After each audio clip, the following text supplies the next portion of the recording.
Halo, nama saya Lindsay. Sekarang saya akan menjelaskan tentang zat adiktif dan zat adiktif. Zat adiktif adalah bahan yang sengaja ditambahkan ke dalam bahan makanan yang diolah untuk memperbaiki kualitas bahan makanan tersebut. Zat adiktif memiliki fungsi menambah nilai gizi, memperbaiki penampilan, dan menambah cita rasa makanan, mengawetkan makanan, membentuk emosi, dan menjaga kestabilan makanan. Bahan adiktif dibedakan menjadi bahan adiktif alami dan bahan adiktif buatan.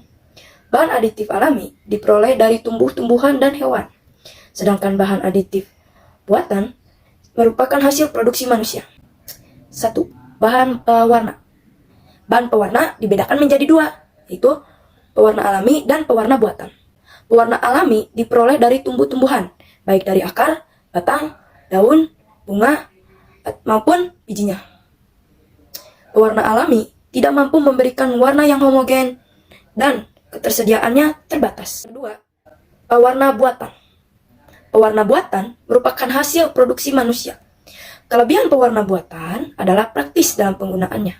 Dapat menghasilkan warna yang lebih cerah dan homogen, mudah diperoleh dan harganya lebih murah. 2. Bahan pemanis. Pemanis dapat dibedakan menjadi pemanis alami, yaitu pemanis yang terdapat di alam. Contohnya gula tebu, gula aren, gula kelapa, dan madu. Pemanis buatan yaitu pemanis yang dibuat manusia dari bahan kimia. Beberapa pemanis buatan dicurigai bersifat karsinogenik.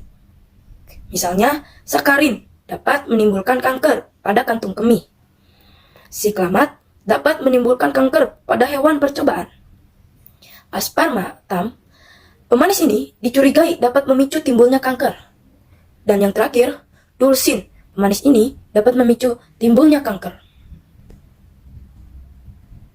3. Bahan pengawet. Penggunaan bahan pengawet bertujuan untuk mencegah kerusakan bahan makanan sebagai akibat aktivitas mikroorganisme pada bahan makanan tersebut. Pengawet alami adalah bahan pengawet yang diperoleh dari alam. Misalnya, garam, misalnya digunakan pada ikan asin. Gula, misalnya digunakan pada manisan buah, selai, dan sari buah. Terakhir, cuka, misalnya digunakan pada acar. Beberapa teknik pengawetan makanan secara alami antara lain pengasapan, misalnya digunakan pada ikan dan daging asap. Pendinginan, misalnya pada daging sapi, ikan, buah, sayuran, dan lain-lain. Pengawet buatan adalah bahan kimia buatan yang digunakan untuk menghambat kerusakan makanan sebagai akibat aktivitas mikroorganisme. Beberapa jenis bahan pengawet buatan. Pertama, asam benzoat. Benzoat, K-benzoat digunakan sebagai pengawet minuman ringan. 2. Asam propionat, K-propionat digunakan untuk pengawetan roti. Asam sorbat digunakan untuk penghambat pertumbuhan kapak dan ragi. 4. Antioksidan.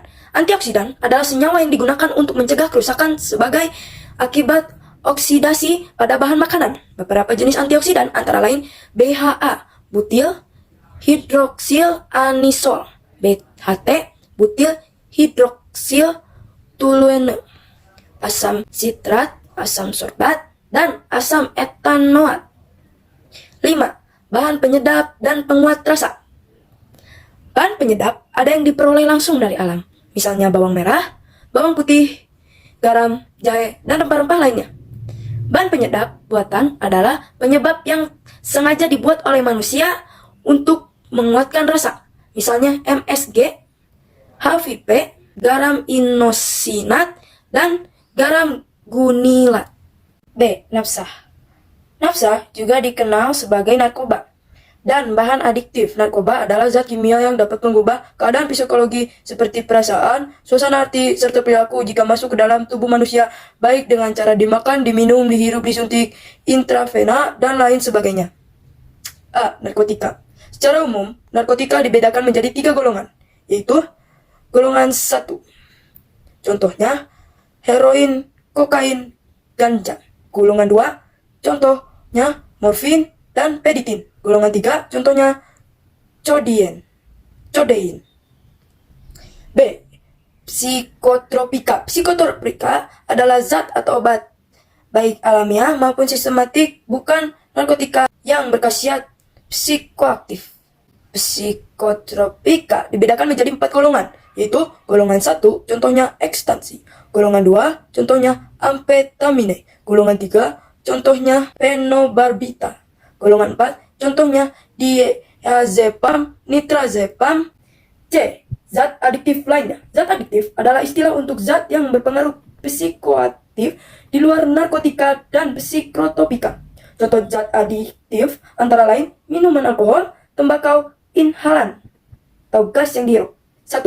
Minuman beralkohol. Minuman beralkohol adalah minuman yang mengandung etil alkohol. Minuman beralkohol dibedakan menjadi 3 golongan, yaitu golongan A, kadar etanol 1-5%. Contohnya bir. Golongan B, kadar etanol 5-20%. Contohnya berbagai minuman anggur. Golongan C, kadar etanol 20-40%. Contohnya whisky, vodka, Manson House, Johnny, dan Walker. Ciri-ciri pengguna alkohol. Pertama, nafas bau alkohol, muka merah, bicara pelo, jalan sempoyongan, dan bola mata bergerak terus. 2. Tembakau. Tembakau berasal dari daun tembakau yang digunakan dalam bentuk rokok dengan berbagai variasi bentuknya. 3. Senyawa berbahaya utama pada rokok adalah nikotin atau zat racun. R adalah zat penyebab utama yang menyebabkan kanker pada perokok. Karbon monoksida. Karbon monoksida adalah gas yang sangat beracun. Beberapa penyakit yang dapat ditimbulkan oleh rokok antara lain serangan jantung, gangguan kanker paru-paru, dan memiliki risiko terserang kanker paru-paru 10 kali lipat. Nafsa digolongkan menjadi 3, yaitu depresan, stimulan, dan halusinogen. Golongan depresan. Depresan adalah jenis nafsa yang berfungsi mengurangi aktivitas fungsional tubuh. Golongan stimulan. Stimulan adalah nafsa yang merangsang fungsi tubuh dan meningkatkan kegairahan kerja. Golongan halusinogen. Halusinogen adalah jenis nafsa yang dapat menimbulkan efek halusinasi yang bersifat merubah perasaan. 2. Penyalahgunaan nafsa. Beberapa narkoba yang sering disalahgunakan antara lain golongan opioida, kokain, ganja, amfetamin, dan LSD. Pertama, kelompok opioida. Zat-zat yang termasuk dari opioida dibuat dari tumbuhan opium. Zat-zat opioida dikelompokkan menjadi 3 golongan, yaitu opioida alami, morfin, opium, dan kodein. Opioida semisintetik, heroin, putau, hidromorfin, dan opioida sinetik. Contohnya metadon. 2.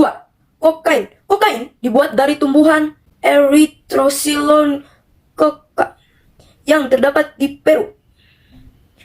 Kokain berupa kristal putih, rasanya sedikit pahit dan mudah larut. Efek pemakaian kokain adalah pemakai akan merasa segar, kehilangan nafsu makan, dan menambahkan percaya diri. 3. Ganja. Ganja berasal dari tanaman ganja, Cannabis sativa atau Cannabis indica. Ganja membuat pemakai cenderung merasa gembira berlebihan. 4. Amfetamin. Ada 2 jenis amfetamin, yaitu MDMA dikemas dalam bentuk tablet dan kapsul, dan metapetamin ice. Dan yang terakhir, LSD. LSD didapatkan dalam bentuk kertas berbentuk kecil sebesar perempat perangkok. Efek sampingnya terjadi halusinasi tempat, warna, dan waktu, sehingga timbul obsesi yang sangat indah. Dampak buruk penyalahgunaan nafsa. Pertama, gangguan saraf. 2. Mengalami gangguan jantung dan pembuluh darah. Risiko overdosis yang menyebabkan kematian.